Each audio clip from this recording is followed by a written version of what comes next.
And we'll hear now from Tom and Virginia from Page, White and Farrer.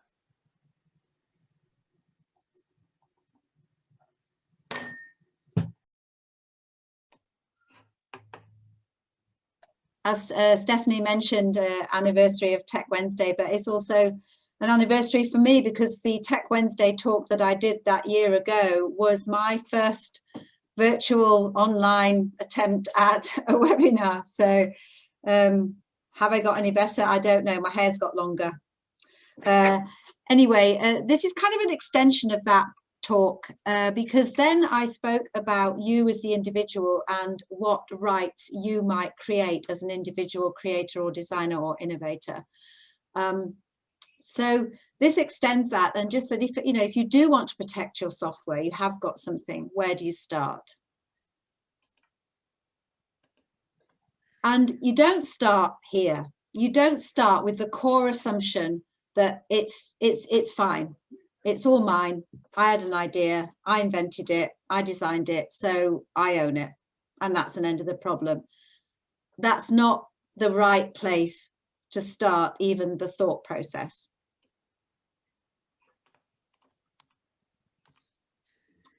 So what we're going to look at this evening, on a little bit of a race against time maybe, is where do you even begin to assess what your rights actually are? And the rights aren't magic.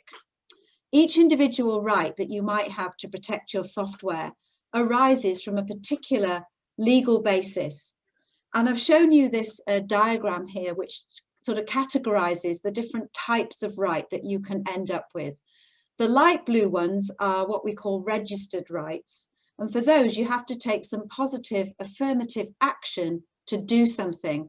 And we're going to talk a little bit more today, particularly about patents and where do you start with patents.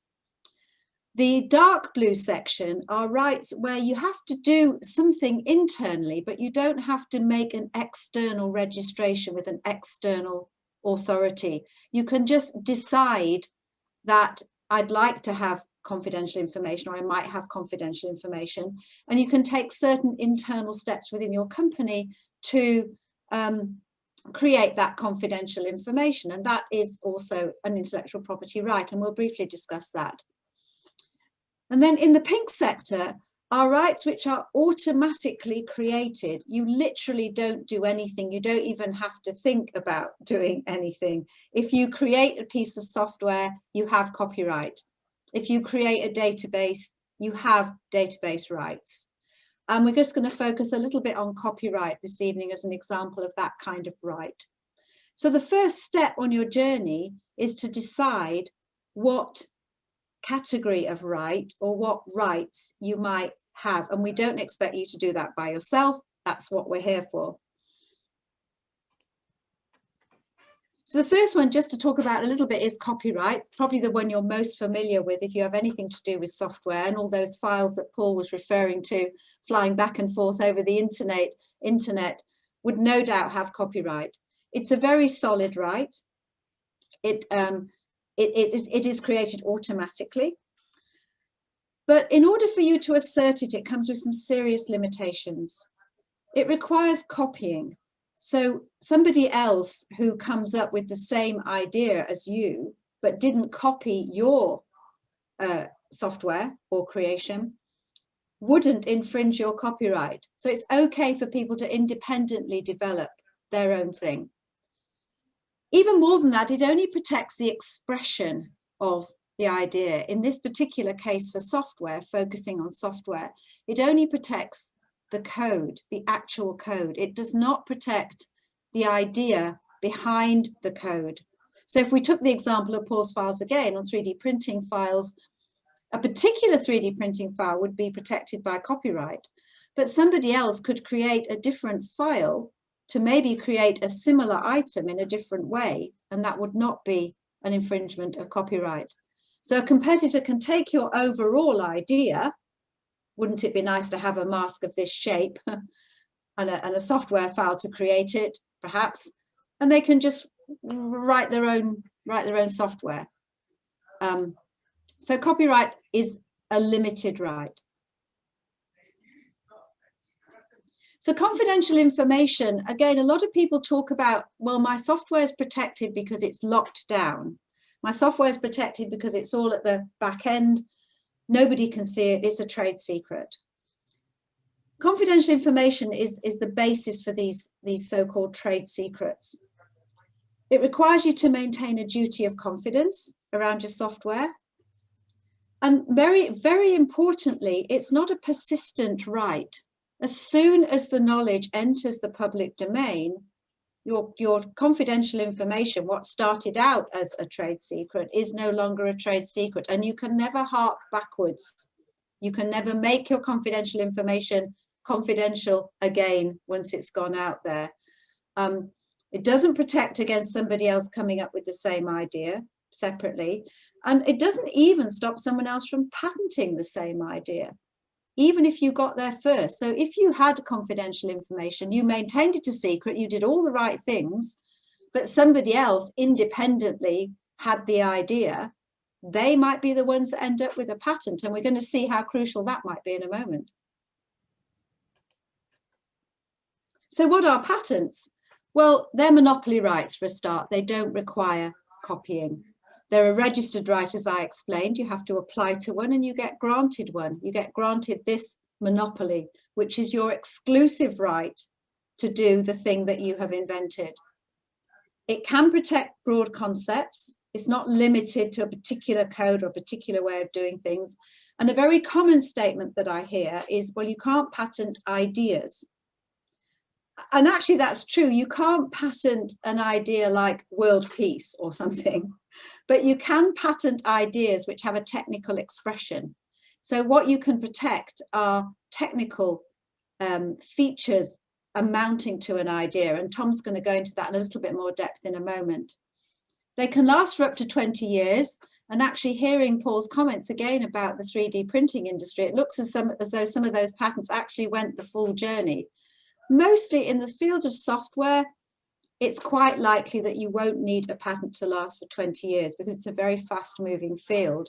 But it's up to you as the owner to determine how long you want your patent for. It's not a prerequisite that you keep your patent alive for 20 years. A lot of you will have seen patent pending and a number after it, or just patent pending. And that's an indication that a patent has been applied for, an indication that you've taken the first step. And it can be a very effective deterrent in itself, just for other people to know that you have an innovation and that you believe it's a strong enough idea, a technical expression of an idea, to patent. So that's what a patent is in terms of legal structure. What's an actual patent? Well, this is the front page of a patent. It's a document. In the old days, they were paper and now they're digital. And the front page has a lot of information about who owns the patent, what the patent's about. Patent itself could be 50 pages, could be a very long document. We do that, we write that. That's part of our expertise. If you want a patent relating to your software, we sort all of that out for you. So I think Tom's going to take it up here and just explain what you can patent. Thanks, Virginia. So as Virginia said, in a sense, you can patent ideas, and actually you can patent stuff while it's still at the idea stage. What you need, the sort of 3 core requirements for something for you to be able to get a patent on something, are that it's new, inventive, and that the thing you're trying to protect is actually something inherently patentable. Now you'll see that that's a massive cheat, because in answering the question of what can I patent, I've used the word patentable, but I'm going to address that, I promise. But starting with new, because this requirement for new, in one sense, does have just its normal meaning, and in another sense, really doesn't. New is a binary test in law. It's a test of novelty. And the test is, has the thing you're trying to protect been made available to the public? Coming back to what Virginia was talking about in confidential information, what that means is it must not have been disclosed to anyone who's not bound by a duty of confidence. So as long as it satisfies that same confidentiality requirement, then it's new and you can potentially patent it. If someone else has put it into the public domain, and one avenue by which things can enter the public domain is if they're published in other people's patents, but it's not the only one by any means. So you can have technical blogs, social media, increasingly the number of channels there are for information entering the public domain are increasing. And the big one to take away, and if you take away one point from today, this is a good one. The person who puts your idea into the public domain can be you. If you disclose your idea to anyone, or anyone outside of your company, if you're working in a company, anyone at all who's not bound by this duty of confidence, it's no longer new and you can't patent it anymore. So the golden rule there, you can destroy, you can be the one who destroys the novelty of your own invention. It doesn't matter how novel or innovative it was before you put it into the public domain, it's not new anymore. Inventive is the second requirement, and we'll talk a little bit about this later. It's the core requirement that it's not obvious to someone reasonably skilled in the art. Again, you might look at that, and particularly if you work in software, you'll look at stuff that you're doing or other people are doing, and you'll be describing stuff as obvious left, right, and center in our experience. As we'll see in a minute, you have to be a little bit careful with that kind of characterization, because obviousness, similarly to novelty, is not necessarily an intuitive test in the patent world. So this text up here is addressing that third criterion I had on that slide, patentability. This is categories of things that you can and can't patent, irrespective of how novel or inventive they may be. And I've put up here a section from the UK Patents Act, and you'll see it's hereby declared the following things are not inventions. And I've highlighted there mathematical methods, programs for computers, presentation of information. And if you work in software and you're looking at that, you might think, well, why are we bothering to do a webinar on patentability of software? How do you protect your software? That's pretty clear cut. And it would be if it weren't for those two magic words buried at the end there, as such. So you can't protect computer programs as such, or mathematical methods as such. Now, what does that mean? Well, it doesn't mean anything. So, but it's come to mean something over the years. It's the wording that went into the statute, and over time, it's had to be given meaning by the courts and patent offices taking some sort of pragmatic views about what this sort of collection of things you can and can't patent really means. And where this is settled is really the idea that if your product or process, whether that's a software product or a computer algorithm, if you're solving a technical problem, then it's no longer software as such. So you're solving a technical problem, you're not software as such, and you're into the realms of patentable stuff, which gives you your three requirements for patentability. If you're solving a technical problem and your solution's new, and that solution is non-obvious within the quite artificial test applied at the Patent Office, then you're eligible for a patent. Briefly mentioned, because it's such a hot topic in recent years, AI and machine learning, can you patent these? And the answer is yes. So artificial intelligence machine learning per se is generally classified, at least at the European Patent Office in the UK, as machine learning, as mathematical methods, sorry. That means the same considerations apply, and if you're into technical applications or technical implementations of AI and machine learning, then yes, you can patent it. Now, when we talk about obvious, what do we mean? So I'll start with what we don't mean. We absolutely don't mean you or your colleague taking a look at what you've come up with after the fact, assessing it and saying, is it obvious? Well, yeah, of course it's obvious. Lots and lots of things are obvious when you've seen how they work. And there's a particular tendency that we've seen in people who are coding, writing software, to have quite a selective memory when it comes to the actual time and effort that it went in to get to a solution.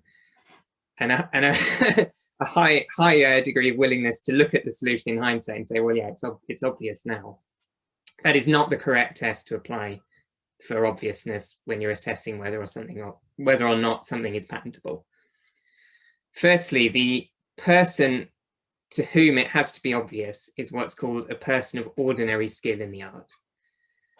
And if you've invented something, that is automatically not you.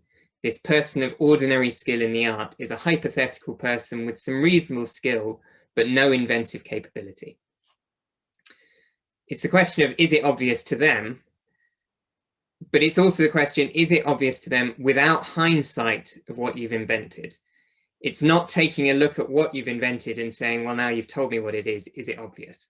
The test forces you to step back to the point before you had hindsight of the invention and say, would it have been obvious to this skilled person to come up with themselves without knowledge of the work you've done? And if you're a software innovator, someone writing code, with the greatest respect, you are the worst person in the world to be assessing obviousness. It's something that does take some skill and expertise to be able to do, and it's a very specific legal test that is even less intuitive, I think, than this requirement of novelty.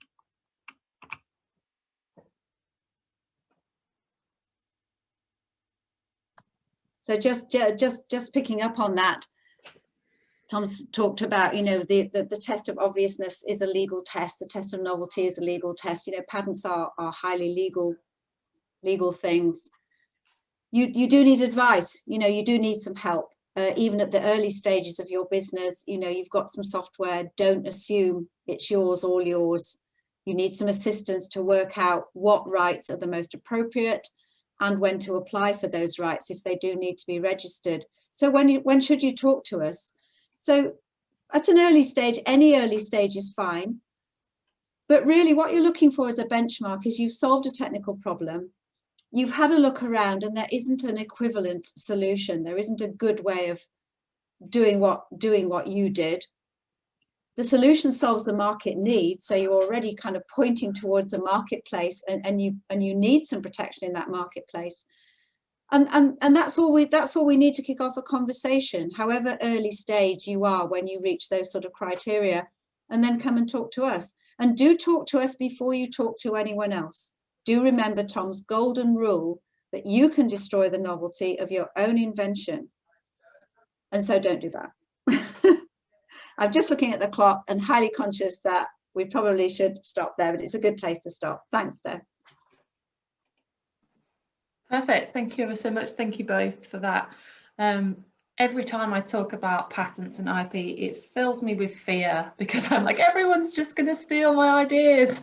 Not that they're worth stealing, but thank you both ever so much. Please do pop your questions in the chat. I know we are a bit up against the time, but I would love to be able to ask those questions to Virginia and Tom if you do have any. We'll just give that a moment.